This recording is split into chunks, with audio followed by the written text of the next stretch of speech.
खेती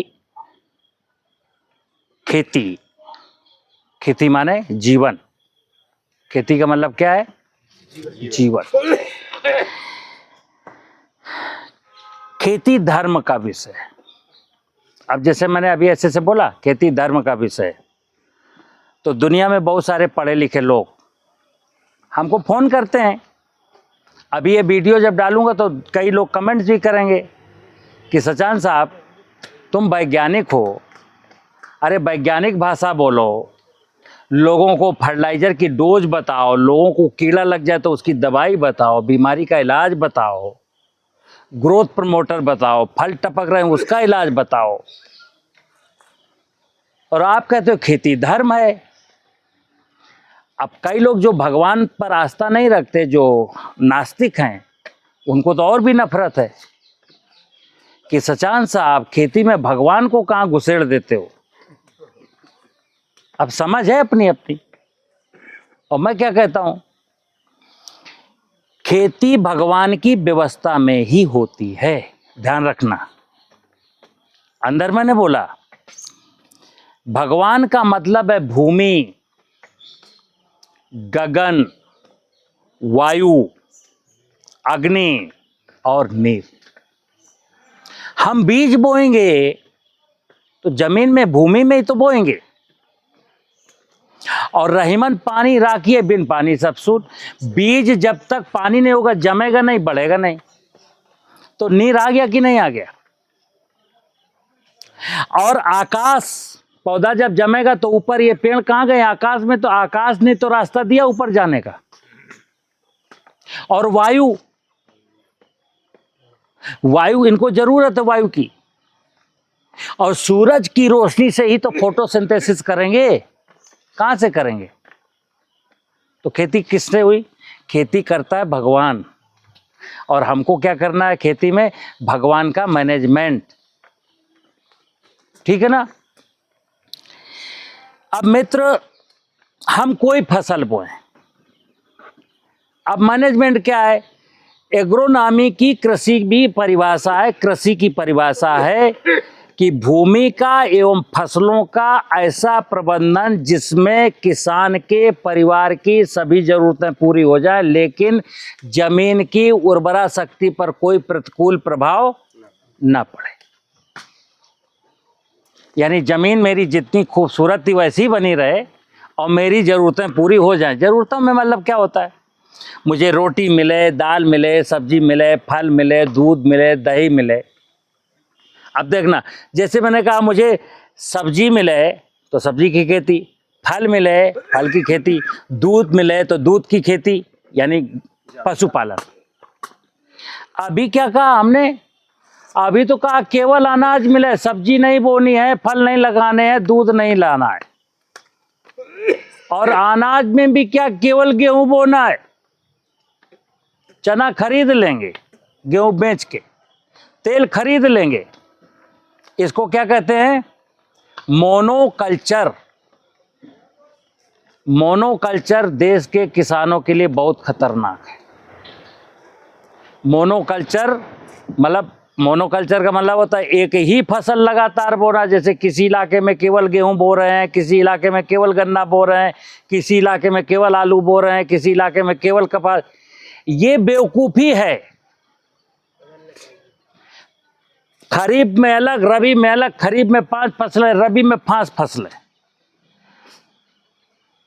मतलब गेहूं भी है, चना भी है, मटर भी है, मसूर भी है, जौ भी है, राई भी है, थोड़ा सा सब्जी भी है, थोड़े से फल भी हैं, गैया भी है, भैंसिया भी है, बकरिया भी है। अगर किसी को संपन्न बनना हो तो ये वाली खेती शुरू करनी पड़ेगी। और सुनना, मोनोकल्चर में एक और बर्बादी कि आपको काम नहीं है। गेहूं बोआए, फिर पानी लगाया, फिर यूरिया की टॉप ड्रेसिंग कराए। एक गेहूं बोले वाले ने कहे 10 बार गया ज्यादा खेत पे। 4 महीने की फसल कई बार गए? 10 बार गए। अब सुनना, हम नौकरी करते हैं सरकार की, कोई नौकरी करता है प्राइवेट की। अब अगर प्राइवेट की कोई नौकरी करता है और 1 महीने का है, 1 महीने के बाद 40,000 वेतन मिलता है, अगर वो 15 दिन जाएगा तो क्या मिलेगा? 20,000 मिलेगा ना। आधे महीने की तनख्वाह कट जाएगी। किसान किसकी नौकरी करता है? किसान किसकी नौकरी करता है ना? भगवान की। सुन लेना, मैंने कहा खेती पूजा है, खेती धर्म है, खेती साधना है, खेती आराधना है। आप तो डायरेक्ट जमीन के, जल के, जंगल के पास रहते हो। किसान किसकी नौकरी करता है? भगवान की। लेकिन किसान कै दिन नौकरी करता है? 10 दिन रबी में, 10 दिन खरीफ में। 365 दिन में कितने दिन नौकरी किया? 20 दिन। तो 20 दिन की तनख्वाह मिलेगी ना। जो 100 दिन करेगा 100 दिन की, जो 365 दिन करेगा 365 दिन की।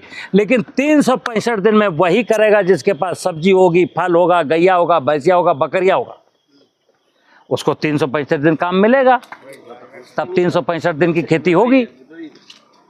ठीक है ना मित्र?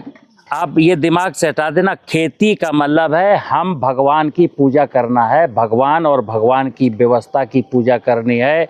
ध्यान रखना, जो व्यक्ति भगवान से जुड़ गया, भगवान उससे जुड़ गया। जिस व्यक्ति ने भगवान और भगवान की व्यवस्था को मारना, लूटना, बर्बाद करना शुरू कर दिया, उसकी बर्बादी के दिन, जैसे आज की तारीख में देश में संपूर्ण 140 करोड़ लोगों की बर्बादी के दिन है। आप किसी से पूछो, किसी से आसपास गांव में नजर डाल के देखो, कौन स्वस्थ है?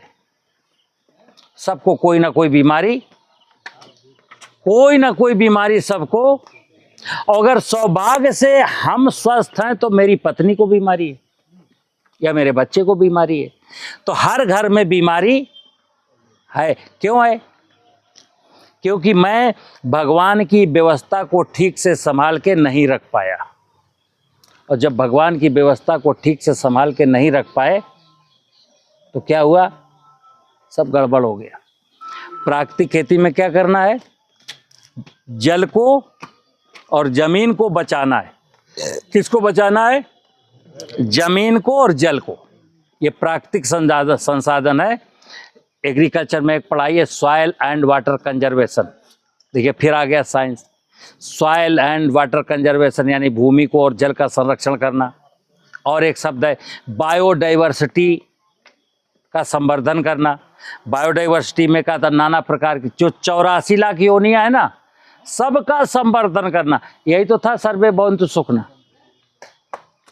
आज जाने अनजाने टेक्नोलॉजी के माध्यम से ऐसे ऐसे ज्ञान प्राप्त हुए कि हम जमीन को बंजर बनाते जा रहे हैं, वर्षा का पानी बचा नहीं रहे हैं और ज़मीन के नीचे का पानी का दोहन कर रहे हैं, जंगल को काट रहे हैं, जीवों को मार रहे हैं और खुद मरने की कगार पर।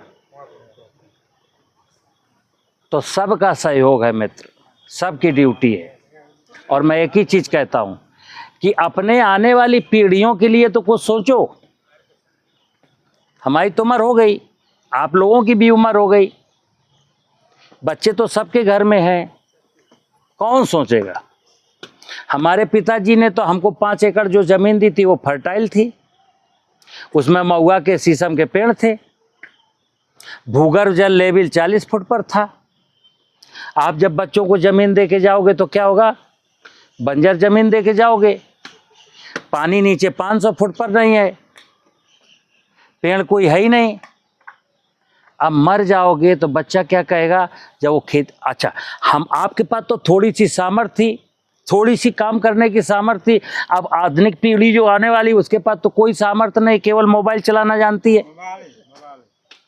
अब वो कहेगा कि ट्रैक्टर में कैसे बैठे, ट्रैक्टर का पहिया पंचर हो गया तो जैक कैसे लगाएं, पहिया कैसे बदलें, ट्यूबवेल की मोटर फूक गई तो मोटर कैसे निकालें, ये बोरा कैसे उठाएं, ये खाद कैसे फेंकें। वो तो मुश्किल में फंस गया। तो सुनिए मित्र, हम सब लोग देश के जो उम्र दराज लोग हैं, सब ने कसम खाई है, सब ने कसम खाई है कि मैं अपनी आने वाली पीढ़ियों की बर्बादी की इबादत लिख के जाऊंगा। हम सब लोग लिख रहे हैं अपने बच्चों की बर्बादी की दास्तान, रोजाना लिख रहे हैं। तभी तो जमीन से मोहब्बत नहीं है, कागज के नोट से मोहब्बत है? मित्र, भगवान से मोहब्बत करना, भगवान से मोहब्बत करिए, भगवान की पूजा करिए, भगवान की व्यवस्था के साथ चलिए। इसी का नाम जीवन है, इसी का नाम आनंद है, इसी का नाम सुख और शांति। समृद्धि में ही सुख और शांति है। और जहाँ समृद्धि नहीं है, यानी ज़मीन बंजर हो गई, ज़मीन के नीचे का पानी खत्म हो गया, जंगल नष्ट हो गए, बायोडाइवर्सिटी नष्ट हो गई, तो फिर समृद्धि खत्म, तो सुख और शांति का कालम भी खत्म। अब सब लोगों की जेब में पैसे हैं, किसी पे 1 लाख, किसी पे 2 लाख, किसी पे 50,000। बताओ क्या करोगे? पैसे में सुख है? बोलो, कोई बताए पैसे में सुख है? जोर से बोलो ना। पैसे में शांति है? तो फिर पैसे की तलाश में क्यों निकले हो? सुख और शांति की तलाश में निकलो, और जहाँ समृद्धि होगी वहाँ सुख भी होगा, शांति भी होगी और पैसा भी होगा। लेकिन जब मैं पैसे की केवल तलाश में निकलूँगा तो केवल पैसा ही होगा, ना सुख होगी, ना शांति होगी, ना समृद्धि। क्योंकि पैसा की भूख ऐसी हुई कि मैंने समृद्धि को नष्ट करके पैसा कमाया, जमीन को बंजर बना के, जमीन के नीचे का पानी लूट के, जंगल काट के और जीव जंतुओं को मार करके पैसा कमाया। तो जमीन तो, समृद्धि तो खत्म, तो सुख शांति खत्म। अब कागज का नोट लिए घूमो जेब में, क्या हो रहा है? ठीक है ना? तो भगवान के साथ चलने का नाम है खेती, भगवान की पूजा का नाम है खेती। भगवान भाव का भूखा है, कपट ना करिए उसके साथ, ठीक है ना? मुझे उम्मीद है आपको मेरी बात समझ में आई होगी। आप कुर्सी उठाओ।